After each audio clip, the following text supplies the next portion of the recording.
Buongiorno Ettore. Buongiorno Ferri. Giornata con tanta neve oggi, eh? Sì, dopo tanti anni si rivedono i famosi inverni che ci eravamo dimenticati. Allora, sono in compagnia di Ettore Bellettini, che è titolare dell'azienda agricola, azienda agrituristica La Cervarola. Sono a Sestolo, siamo a 1450 metri. Questa è l'azienda agricola più in alto dell'Appennino tosco-emiliano. Allora, questa è una contingenza, c'è la neve e quindi è una delle tante attività che svolgono gli agricoltori anche in questo periodo, perché la multifunzionalità agricola è anche questa, cioè accordi con i comuni per mantenere le strade pulite e comunque garantire la viabilità. Sì, certo, ci sono molti agricoltori, molte aziende appunto che fanno questa attività appunto in accordo con i comuni e fanno degli appalti e prendono e fanno dei tratti di strada appunto nel periodo invernale. Ettore, siamo partiti da questo perché c'è la neve, però ovviamente l'azienda agricola, l'azienda agrituristica in montagna ha delle peculiarità. Quando parliamo di multifunzionalità parliamo di tante attività che vengono portate avanti dalle imprese agricole per assicurare un reddito dignitoso. Insomma, l'agricoltura di montagna è sostanzialmente di zootecnia, ma è fatta anche di tante altre cose. Insomma, uno dei motivi per cui la montagna si è spopolata è perché probabilmente non assicurava a sufficienza, insomma, un reddito di un certo tipo, per cui insomma c'è stata un'evoluzione. Le imprese che hanno resistito si sono anche adeguate, hanno anche portato avanti altri percorsi di carattere economico. Sì, certo.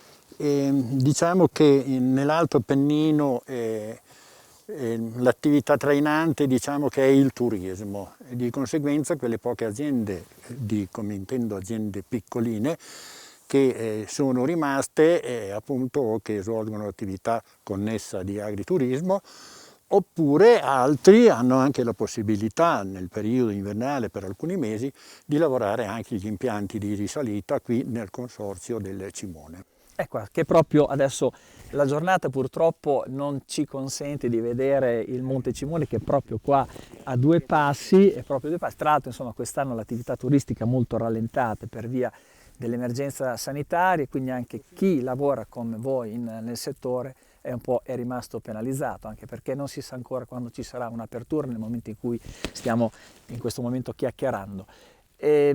Un turismo che comunque è al servizio, da un certo punto di vista, è al servizio di fruitori che poi vengono a vedere un paesaggio, un territorio che deve essere curato da voi agricoltori, no? Che siete coloro che sono in prima linea nella cura del territorio e del paesaggio. Negli ultimi anni sempre meno perché c'è stato lo spopolamento delle campagne, delle montagne in particolare. Sì, penso che l'attività agricoltura sia molto importante anche per una sicurezza, il vincolo idrogeologico, che è molto importante. Speriamo appunto che anche sembra che qualche giovane continui questa attività in eredità dal papà, in nuovi insediamenti, insomma, sembra che qualcosa rimanga. Ecco. Ettore, guardiamo che cosa si fa in un'azienda agricola del territorio di montagna. Questa abbiamo detto è un'azienda che ha anche delle radici zootecniche, quindi ci sono animali.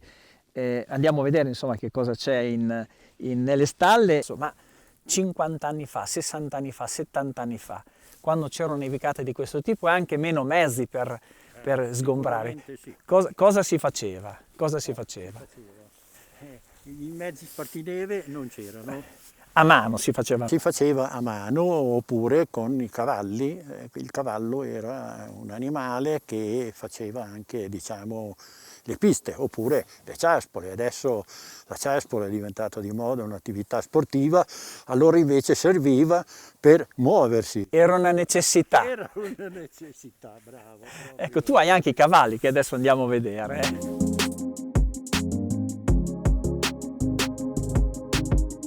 Qua ci sono tutti gli animali che servono, sono in funzione appunto dell'agriturismo, e invece la Velignese che è alle nostre spalle, c'è ancora un utilizzo agricolo di questo? Beh, non più come quando le ho accennato prima per fare i sentieri, Diciamo adesso si divertono i ragazzi d'estate, i tuoi ospiti quando sono qua. Si usano appunto da cavalcare per fare divertire un pochettino i bimbi. sia l'Avellinese o anche i poni che dopo il signore poi inquadrerà. Capre, pecore, insomma un po' di latte, un po' di latticini, qualche formaggino si fa qua anche, no? Quindi insomma è tutta una filiera che... la cazzata di mucca o il pecorino. Senti, ma in un inverno come questo, negli anni passati, cosa si faceva all'interno delle aziende agricole? C'erano delle particolari attività che si svolgevano in funzione anche dell'estate, della primavera? Facciamo un tuffo nel passato, adesso è tutto molto più semplice. Sì, io mi ricordo quando ero un bimbo, perché ho cominciato a mettere assieme qualche annuccio,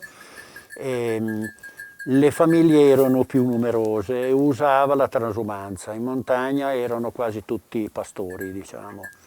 E nel periodo invernale, da novembre alla fine di maggio, qualcuno andava nelle pianure con il gregge, perché poi i pecore ne avevano delle centinaia. Quella era chiamata la transumanza, poi dopo tornavano all'alpeggio in montagna nel periodo estivo. E quindi insomma E qualcuno rimaneva invece nell'azienda in montagna con le mucche.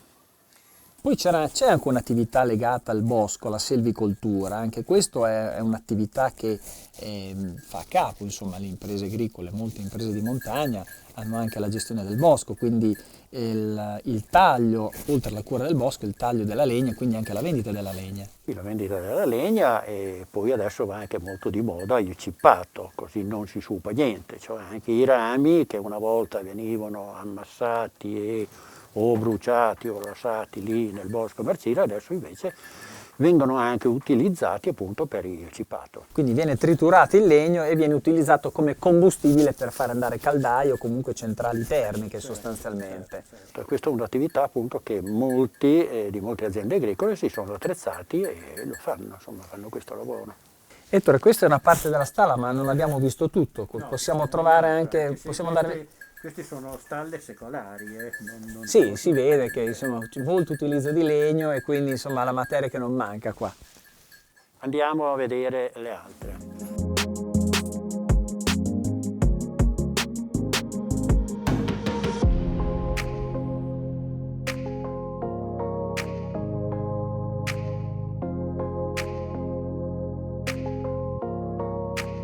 Oggi direi una puntata decisamente dedicata alla neve, insomma. Qua Ettore invece c'è un'altra stalla dove mi dicevi sono nati 2 agnellini questa notte. Sì, sono nati 2 agnellini questa notte.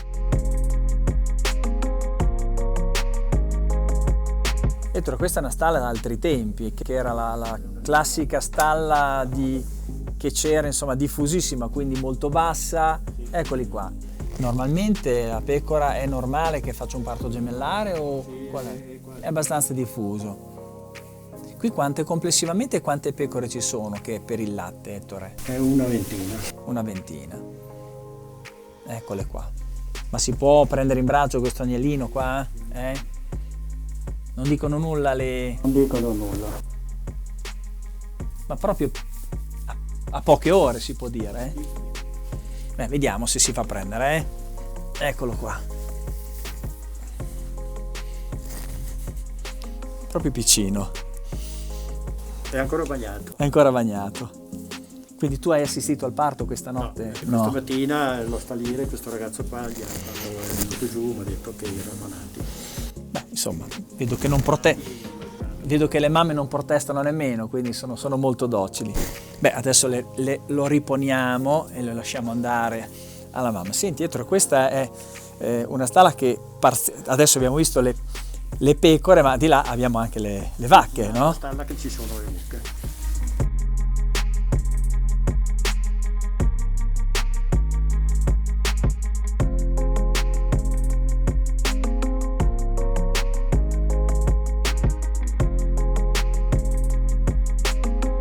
Quanti capi hai in stalla, Ettore, complessivamente? Allora, qua da mungere sono 5 e poi dopo ci sono invece dei vitelli, dei vitelloni, diciamo che vengono ingrassati, portati al macello, che poi dopo vengono Certo. utilizzati per il l'agriturismo. ristorante dell'agriturismo. Vedo che hai quindi la bianca modenese, che è una razza in via di estinzione, e tu sei un agricoltore custode in questo caso, sì. no? Sì, mi è sempre piaciuta la bianca modenese, altrimenti ci sono anche 2 pezzate rosse, perché sono animali che hanno una qualità di latte superiore come qualità, diciamo, rispetto a altre razze. Hanno più caseina e il grasso è più alto. Tant'è che c'è un caseificio del nostro Appennino, dico nostro Appennino inteso come Appennino modenese, dove fanno un formaggio solo di bianca modenese, a Zocca. Questo è un soggetto, sono esemplari che una volta avevano una duplice attitudine, quindi erano usati per il latte, per la carne e anche per il lavoro, quando insomma ancora la meccanizzazione non era spinta. Certo. Più che la bianca modenese, per il lavoro era la romagnola. La romagnola. Però questa è proprio tipica di questo Appennino, la bianca. Qua ci sono diversi agricoltori che hanno ancora un po' la passione per tenere queste vacche, anche solamente per bellezza, perché comunque un esemplare che bianco così è anche molto coreografica.